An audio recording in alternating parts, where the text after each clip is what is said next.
Hello বন্ধুরা, আজকে আমি দেখাবো কিভাবে আমাদের দেশে বিভিন্ন কারখানাতে মুড়ি উৎপাদন হয়। বিভিন্ন যান্ত্রিক উপায়ে মুড়ি উৎপাদন করা হয়। আগে আমাদের দেশে হাতে অনেক কষ্ট করে এই মুড়ি ভাজা হতো, এখন অনেক সহজেই মেশিনের সাহায্যে এই মুড়ি উৎপাদন হয়। এটা হচ্ছে মুড়ির যে চালটা থাকে প্রথমে ভাজতে হয়, সে চাল ভাজার হলার। এখানে নিচ দিয়ে জাল দেওয়ার ব্যবস্থা আছে, এখানে লাকড়ি দিয়ে উচ্চ তাপে সবসময় জাল জ্বলতে থাকে এবং হলারের মধ্যে মুড়ির চালগুলো ভাজা হয়। হলারগুলো সবসময় ঘুরতে থাকে যাতে চাল এক সাইডে বেশি পুড়ে না যায়। একটা নির্দিষ্ট তাপমাত্রায় প্রথমে মুড়ির চালগুলোকে ভেজে নেওয়া হয়। তার আগে লবণ এবং পানি দিয়ে মিশ্রিত চালগুলো এখানে উপর দিয়ে প্রবেশ করানো হয়। নির্দিষ্ট পরিমাণ চাল এখানে দেখেন স্তূপ করে রাখা হয়েছে, এগুলো লবণ এবং পানি মিশ্রিত চাল। লবণ পানি মিশ্রিত করে এখান দিয়ে হলারের মধ্যে দেওয়া হয়। এই কারখানায় একদম কোনো প্রকার ইউরিয়া বা কোনো প্রকার কেমিক্যাল ব্যবহার করা হয় না। অনেক সুন্দরভাবে মুড়িগুলো উৎপাদন করা হয়, যেখানে কোনো রকম রাসায়নিক ব্যবহার নেই। এখান দিয়ে হলার এখন চাল ভাজা হচ্ছে, চাল ভাজা শেষে চালগুলো আস্তে আস্তে এই সাইড দিয়ে পড়ছে। এই সাইডে অনেকটা চাউল জমা হয়, জমা হওয়ার পরে এখান থেকে আবার চাউল বের করার একটা পদ্ধতি আছে, এটা ব্যাক গিয়ার দিলে উল্টা গিয়ারে চাউলগুলো বেরিয়ে আসে। ভাজা শেষ হলে এখানকার যে কারিগর আছে, কারিগর বুঝতে পারেন এবং ব্যাক গিয়ারে সমস্ত চাউলগুলোকে বের করে আনেন।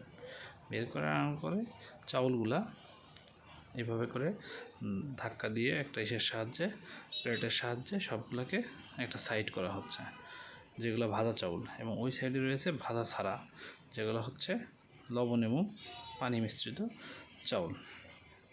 আর এটা হচ্ছে আমাদের দ্বিতীয় হলার।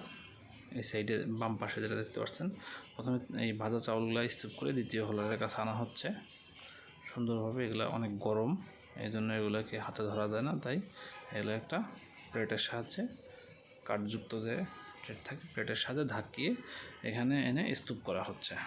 এবং দেখেন এখানে যে আছে মিস্ত্রি আছে, সে চেক করে দেখছে চাউলগুলা কি সঠিক টেনশনে ভাজা হয়েছে কিনা। এখন ভাজা চাউলগুলা আমাদের কাজ হচ্ছে দ্বিতীয় হলার, যেখানে চালটা হচ্ছে ভুসির মাধ্যমে অটোমেটিক দেওয়া হয়।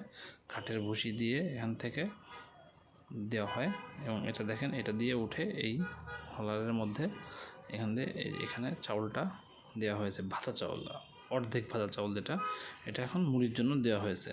এখানে একটা হলার আছে, এই হলারটা কন্টিনিউ এটাও ঘুরতেছে এবং এর মধ্যে বালু মিশ্রিত আছে। আর এখানে উচ্চ তাপে জাল দেওয়া হচ্ছে, যেটা এখানে একটা মোটরের সাহায্যে ভুসি দিয়ে খুব হাই ফ্লেমে জাল করা হচ্ছে।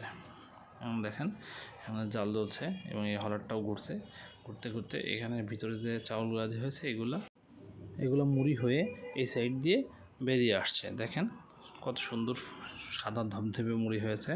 এখানে আমার দেখার মতো কোনো প্রকার কেমিক্যাল বা কোনো প্রকার ইউরিয়া ব্যবহার করা হয়নি। এখানে শুধুমাত্র লবণ এবং পানি মিশ্রিত করে এগুলো দেওয়া হয়েছে। এবং উন্নত পদ্ধতিতে দেখেন মুড়িগুলো কত সুন্দর ধবধবে এবং কত সুন্দর সুন্দর সাইজ, গোটা গোটা সাইজ, একদম হচ্ছে দেশি মুড়ি। এখানে মুড়িটা আসলে ভালো হওয়ার উপর ডিপেন্ড করে, ভালো চাউলের উপরে। ভালো মানসম্পন্ন চাউল ব্যবহার করলে এবং প্রপার হিটিংয়ে সিদ্ধ করলে বা চাউলগুলো যে আমাদের থাকে পোড়ালে, সেগুলো ভালো হয়। এরপরে দেখা যাচ্ছে যে আমাদের মুড়িগুলা সুন্দরভাবে এখান থেকে মোটরের সাহায্যে হাওয়াই মোটর, যেখানে বালুগুলো পরিষ্কার করে একটা রুমের মধ্যে স্তূপ আকারে জমা হচ্ছে। এখান দিয়ে কত সুন্দর স্তূপ আকারে কত সুন্দর মুড়িগুলো জমা হয়েছে এবং কন্টিনিউ জমা হচ্ছে। এবং এখান থেকে যারা ওয়ার্কার আছে তারা এই মুড়িগুলোকে সুন্দর করে প্যাকেট করছে, বস্তা ভরার পরে এগুলাকে আলাদা ছোটো ছোটো প্যাকেট করা হয় বা এইভাবে বস্তাবন্দি করে বাজারজাত করা হয়। গরম মুড়ি বস্তা বলে নষ্ট হয়ে যায়